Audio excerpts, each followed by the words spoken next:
Hatsune Miku is a virtual performer and voice synthesizer program produced by Yamaha and Crypton Future Media in 2007 and used by artists and producers all over the world to create songs and music videos enjoyed by a near incomprehensible number of die-hard fans. In the years that followed her initial creation, Miku has been featured in tens of thousands of songs, sold out concert venues in 5 separate countries, pushed a downright insane amount of merchandise, and had a significant hand in shaping the Vocaloid industry as we know it today. And SEGA is the company best known for producing 2 Point Campus and Football Manager 2024. Now, I've been a pretty big fan of SEGA and their games for basically my entire life, and I've been a relatively casual enjoyer of Hatsune Miku since early high school, but recently I found my interest in her growing at an exponential rate. And as I discovered my love of Vocaloid, I discovered something a bit more unexpected. My second favorite video game company and my second favorite Vocaloid have maintained a long and unique relationship spanning several years, over a dozen games, and a surprising amount of projects that have absolutely nothing to do with video games. And seeing as I'm already doing this stupid Sega September thing that I made up in my head for no reason, I figured that now was as good a time as any to talk about the weird relationship between Sega and Hatsune Miku. Starting off with what is easily the most well-known pillar of Sega and Hatsune Miku's relationship, it's probably safe to assume that anyone who's even remotely aware of their connection to one another knows about it because of Project DIVA. For those of you who don't know, Project DIVA is a series of rhythm games that feature a wide array of Vocaloid songs and characters, but are mainly focused on everybody's favorite ramen mascot. It's Miku's main and only substantial video game franchise, and it is one of the most creative and engaging rhythm games I have ever played. And it's also the hardest. So please be nice to me about this mid-ass gameplay footage. I'm already not very good at rhythm games, and this is only like my second or third time playing Project DIVA, so again, please don't be mean to me. And as long as I'm begging for things, please like and subscribe, please, I need it, please.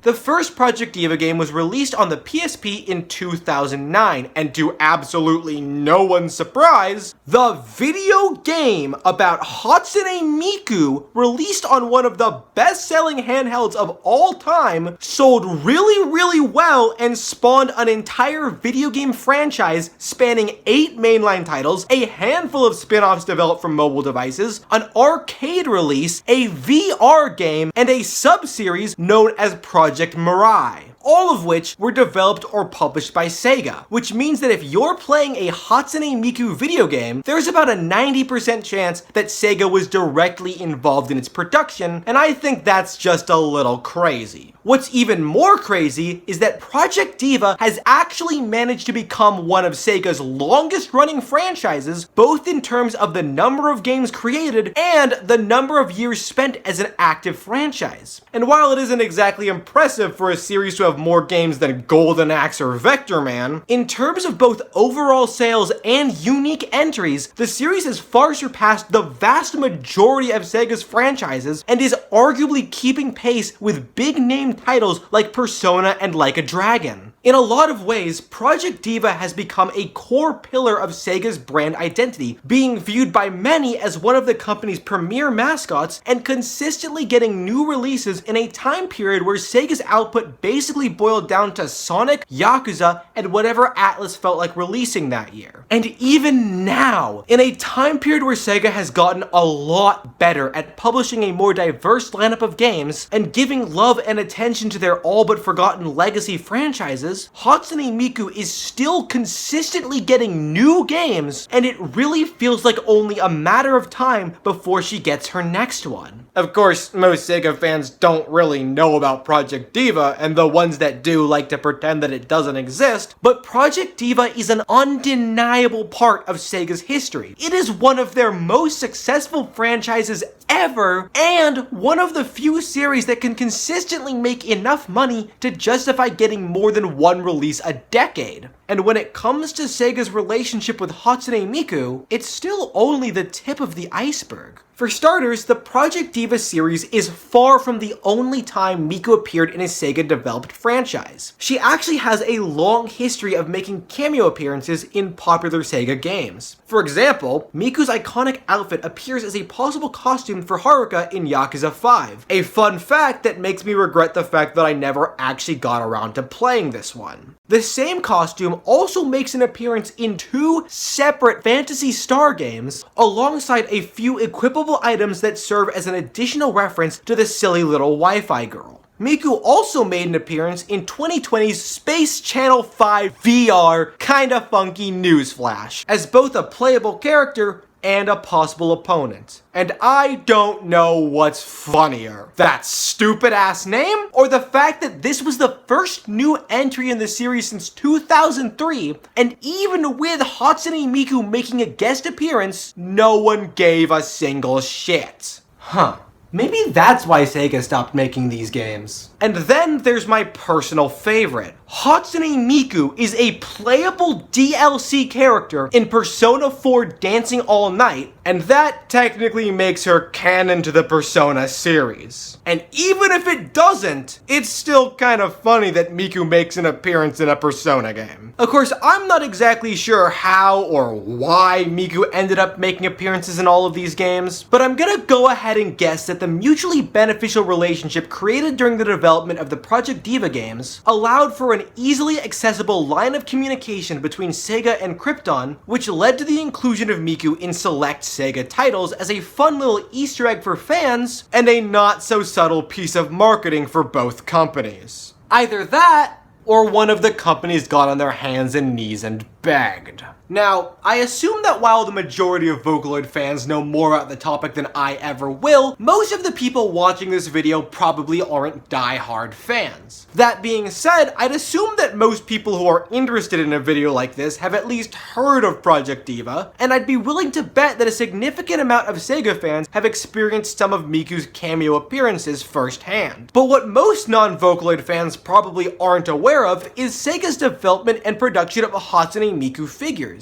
I only recently discovered this, and it led me down the very mild rabbit hole that inspired the entire video. I never hear anybody talking about it, probably because no one actually cares, but there is an entire division of Sega specifically dedicated to manufacturing and distributing a surprisingly large lineup of anime figures. A lineup that includes figures based on several iconic fan-favorite Miku designs. Something that I find particularly interesting about Sega's line of Miku figures, and I suppose their production of anime figures in general, is the fact that other than very specific Project DIVA figures, Sega usually doesn't produce figures based on their own properties. Other than a surprisingly large number of Funko Pops produced by a company whose name I can't quite remember right now, Sega's line of Sonic the Hedgehog figures are almost exclusively toys developed by companies like Jakks Pacific. Their Yakuza figures are basically non-existent, but the ones I did find were also made by third-party companies like Numskull and Asmus Toys. And while I wasn't exactly interested in doing a ton of research on this specific topic, because having Persona figures in my search history isn't exactly a green flag,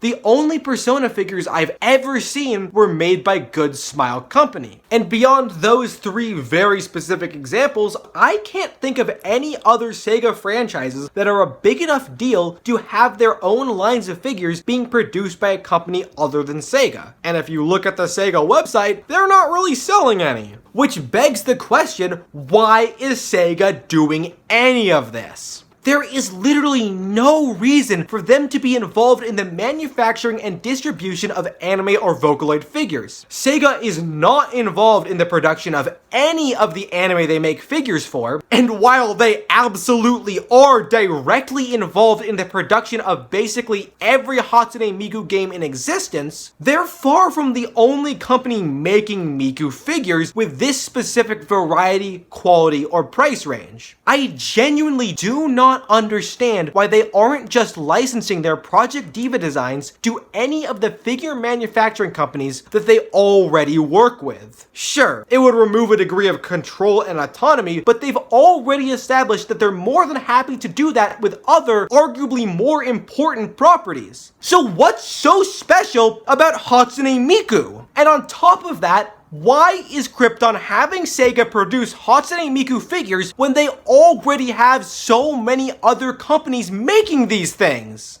I just genuinely do not get it. Do you get it? Feel free to explain it to me like I'm 5. The comment section is right there. Beyond that, there really isn't much else worth saying about Sega's relationship with Hatsune Miku. Other than what we've already discussed, they don't really have an active hand in the rest of Hatsune Miku's existence.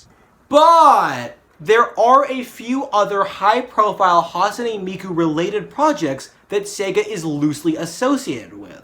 For example, Good Smile Racing is a racing team known for competing in Super GT, Japan's premier sports car racing series. As the name implies, the team is owned by the previously mentioned Good Smile company. The Good Smile Racing team has been sponsored by Crypton Future Media since its inception and prominently features Hatsune Miku iconography on all of their vehicles. Good Smile Racing largely has nothing to do with Sega, but the picture of Miku featured on the company's 2015 race car was illustrated by an artist known as Taiki, who was supposedly the lead visual designer on multiple Sega games. And I think that that's a pretty interesting coincidence. Of course, I couldn't find any substantial information about the artist or the games they worked on, so we're all just gonna have to ignore our English teachers and take Wikipedia's word at face value.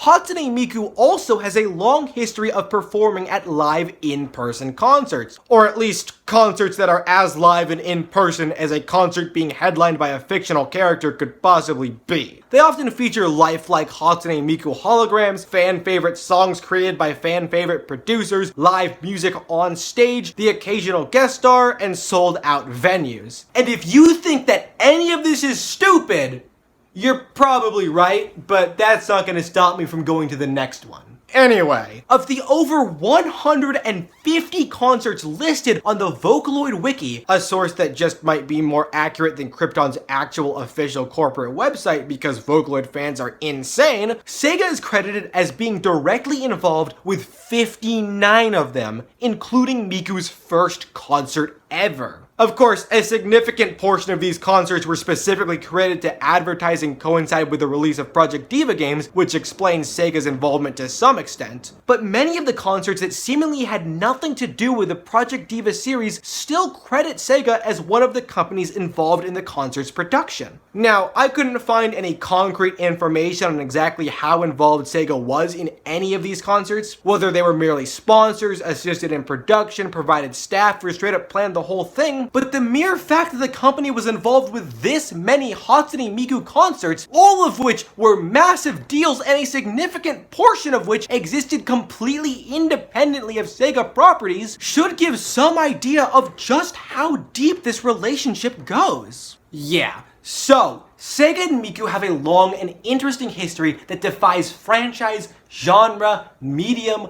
logic, and even direct corporate involvement. Whether it be through games, concerts, figures, or even race cars, like long-lost lovers, they always seem to find their way back to one another. It's gotten to the point where many even consider Miku to be an intrinsic part of Sega's brand identity, and to some degree, she kind of is. I mean, it goes so far beyond anything I thought possible when I first started working on this video, and it may even go beyond what I found in my research. Either way, I'm a pretty big fan of damn near every collaboration between Sega and Hatsune Miku, and I cannot wait to see what they do next.